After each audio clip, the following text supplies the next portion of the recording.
Simplihan lang natin ang pagluluto. Magluluto tayo ngayon ng pinakbet with a twist of smoked meat, kiniing or itag.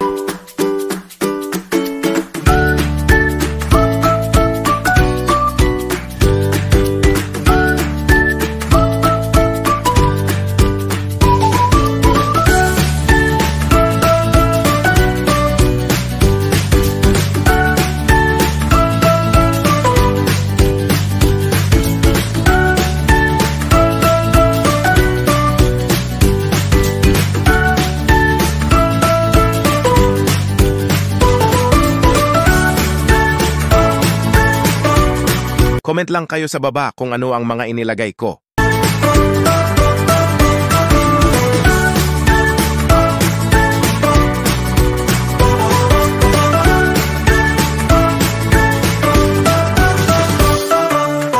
Mapararami na naman tayo.